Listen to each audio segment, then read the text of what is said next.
హరి ఓం సాయి అందరికీ ప్రకృతి యోగ నిలయం, అందరికీ యోగా, అందరికీ ఆరోగ్యం. Round B challenge, Sankatasana, balance and stability body. So ముందుగా ఈ స్టాండింగ్ పొజిషన్లో లెగ్ ఫోల్డింగ్ మూమెంట్ చేయాలి. ఈ విధంగా స్లోగా లెగ్ ఫ్రంట్ ఫోల్డ్ చేసినప్పుడు బాడీని బ్యాక్ స్ట్రెచ్ చేయాలి. బ్యాక్ ఫోల్డ్ చేసినప్పుడు లెగ్ బాడీని ఫ్రంట్ లైట్ బెండ్ చేయాలి. సో ఈ విధంగా చేయాలి. Left 5 times, right 5 times, front to back. So ఓవరాల్గా 10-10, ఫ్రంట్ టు బ్యాక్ 20, 10-10 చేస్తూ after slowly sitting position Vajrasan. Just అలా కూర్చున్న తర్వాత రైట్ లెగ్ ఫ్లోర్ కుండాలి ఫోల్డింగ్ వజ్రాసన్లో.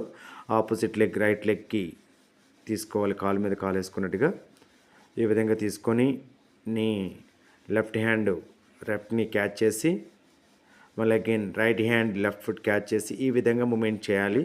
చేస్తున్నప్పుడు దీనివల్ల వచ్చే బెనిఫిట్స్ ఏంటంటే ఫుట్ నమ్నెస్, ఫుట్ బర్నింగ్, తర్వాత thighs pain, knee pain, calf muscle catching pain, cramps లాగా రావటం, so lower abdomen pain and back frequently back pain, hip joint pains, నడుస్తున్నప్పుడు హెవీనెస్.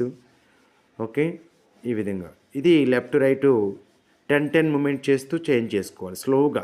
ఎక్కడ కూడా ప్రెజర్ చేయొద్దు, స్లోగా చేయండి. చూడండి ఎలా knee catch, foot catch and movement. మనం ఎంత బాగా చేసుకుంటే అంత ఎర్లీ రిజల్ట్స్ అనమాట బాడీకి.